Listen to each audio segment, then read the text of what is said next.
Rail দপ্তরের বড় জলাশয়ের জলে ক্ষতিগ্রস্ত অসহায় জনজাতি স্বামী পরিত্যক্ত গৃহবধূ সুরজিৎ দেববর্মা নামে মামলা করার হুমকি দিলেন এবং রেল দপ্তরের কাছে ক্ষতিপূরণের জন্য চোখের জল ফেলে আবেদন জানালেন। রেল দপ্তরের বড় জলাশয়ের জলে ক্ষতিগ্রস্ত স্বামী পরিত্যক্ত অসহায় জনজাতি গৃহবধূ সুরজিৎ দেববর্মা নামে মামলা করার হুমকি দিলেন এবং পাশাপাশি চোখের জল ফেলে রেল দপ্তরের কাছে আবেদন জানালেন ক্ষতিপূরণের। ঘটনাটি ঘটেছে বিশ্রামগঞ্জ থানার অন্তর্গত বিশ্রামগঞ্জ রেল স্টেশন সংলগ্ন করইমোড়া এলাকায়।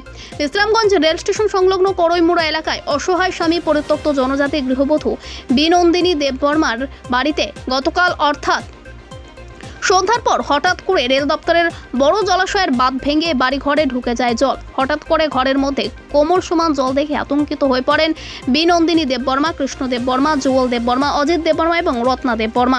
ভেবে উঠতে পারছিলেন না তারা কি করবেন। জলের প্রবল স্রোতে ভাসিয়ে নিয়ে গিয়েছে তাদের ঘরের ভাতের হাঁড়ি থেকে শুরু করে বাসনপত্র, চাল ডাল, জামা কাপড়, কাগজপত্র এবং একটি ছোট ব্যাগে রাখা টাকা এবং স্বর্ণের জিনিস, হাঁস, মোরগ, শূকর, ছাগল, গরু সবকিছুই ভেসে গিয়েছে জলের প্রবল স্রোতে। ঘরে দেখা দিয়েছে বড় ফাটল। সারা রাত্রি ঘরের বাইরে ছিল বিনন্দিনী দেববর্মা সহ গ্রামের কয়েকটি পরিবার।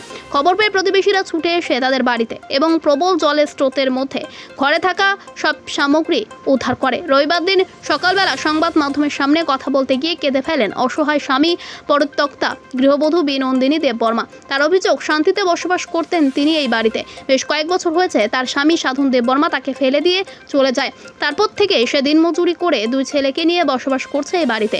হঠাৎ করে গতকাল সন্ধ্যাবেলায় রেল দপ্তরের বড় জলাশয়ের বাঁধ ভেঙে তার সমস্ত কিছু নিয়ে যায়। সে জানায় রেল আসার পর থেকে এই নিয়ে দুইবার এমন হয়েছে। তিনি বহুবার বিশ্রামগঞ্জ রেল স্টেশনের টিকিট মাস্টার সহ অন্যান্য অফিসারদের কাছে গিয়েছেন যাতে করে তার বাড়ির সামনে একটি বক্স কালভার্টের ব্যবস্থা করা হয়, যাতে করে রেল দপ্তরের জলাশয়ের জল তার ক্ষতি করতে না পারে।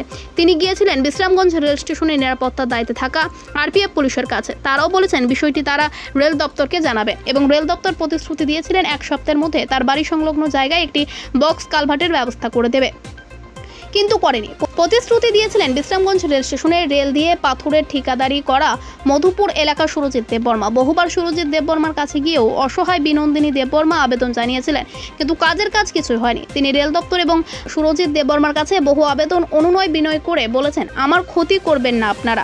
এরপরেও কেউ তাদের কথায় কর্ণপাত করেনি বলে অভিযোগ বিনন্দিনী দেববর্মার। বেশ কয়েক বছর ধরে অসহায় জনজাতি গৃহবধূ বিনন্দিনী দেববর্মা রেল দপ্তর এবং সুরজিৎ দেববর্মার কাছে আবেদন জানানোর পরেও কাজের কাজ কিছুই হয়নি, যার ফলে বিশ্রামগঞ্জ রেল স্টেশন সংলগ্ন রেল লাইনের পাশে থাকা বড় জলাশয়ের বাঁধ ভেঙে অসহায় গৃহবধূ সমস্ত জিনিস ভাসিয়ে নিয়ে গেল জলে।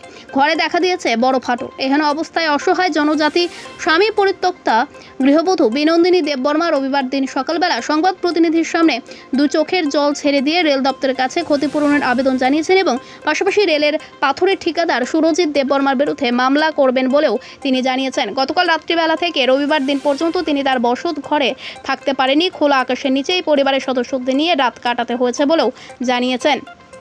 দিদি আপনার বাড়িতে রেল স্টেশন লগে একটা বড় লিক আছে, রেল অন করে লিকটা হয়ে গেছে 10-12 কানি। জলটা বিরাট জল হয়ে রয়েছে। এই জলটা 5:30টার সময় কালকে হঠাৎ করে ভাঙে আইছে। কি যে করবো, আমার একটু সময় পাইছি না। না জিনিস রাখবো, না চাল রাখবো, না গরু রাখবো, না শুয়োর রাখবো, না ছাগল রাখবো, কিচ্ছু রাখতে পারছি না। আমি কিচ্ছু না, ঘরে কিচ্ছু নাই এখন, কিচ্ছু, শুধু কাপড় চোপড় অল্প আছে অদূরে। আর আমার স্বর্ণের জিনিস আমি গতকাল দুপুরে বাজারে গেছে সজল সাহা দোকানে খরচ নিতাম, তার কাছ থেকে 10,000 টাকাও আনছে। একটা সুতো আমরা মহিলার 5 ব্যাগ আছে, 5 ব্যাগের মধ্যে আমার একটা বালা আছে, অঙ্গশ্রী থেকে বানাইছে আমি অনেক বছর আগে 12 আনা দিয়া। আমার 2টা ছাকা আছে 5 ব্যাগে, 2টা ছাকা আর 1 জোড়া নপুর আছে। 5 ব্যাগ আলনা মধ্যে আমি ঝুলাইয়া রাখছে, ইদা এখন পাই না। এখন আমি কি করব, কি খাইব, কই থাকবো? আমার ঘর সব ভাঙিয়ে গেছে। আমার জল ছেড়ে দেখেন সব কিছু রেলে নষ্ট করে দিয়েছে। রেলে আওয়ানোর পরে আমার হাল হয়ে গেছে। 2বার হয়েছে, আগেও হয়েছে, এখনো এমন হাল।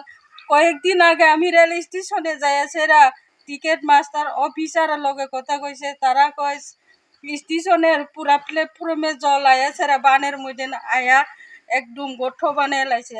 বৃষ্টির সময় আমি তারার কাছে যাই সেরা রিকোয়েস্ট করছে, তারারে কইছে, তারা কয় অফিসার কয় আমারে আপনি চিন্তা করিস না দিদি, আমরা ঠিক করে দিব, কয়েকদিন রোদ্র দিলে দরজা দিয়া মাটি দিয়া জল শুকাইলে আবার সেরা দিব আগের মতন। এরপরে তারা কিচ্ছু করে না। কালকে আমি এদিক দিয়া উপরে উপরে আমি রাস্তার যাই সেরা তারার কাছে গেছে, তারা কেউ আয় না। আমি জিজ্ঞাসি তারার অফিসার কই, অফিসার কই, অফিসার কথা দিয়ে আমার এত সর্বনাশ করলো, কিরে এত নষ্ট করলো, আপনারা আয়া দেখেন কেউ আয় না। লাস্টে আমি ডাকাডাকি করণ করে তারা আইছে। আওয়ানোর পরে শুধু বিদ্যুৎ বিদ্যুৎ অল্প করে গেলে যাওয়ার পরে আর কেউ আয় না ওখানে। আমার হালটা দেখো, আমার গরু ছাগল শুয়োর কিচ্ছু নাই আমার কাছে, ডেক বাসন সব কিছু নাই।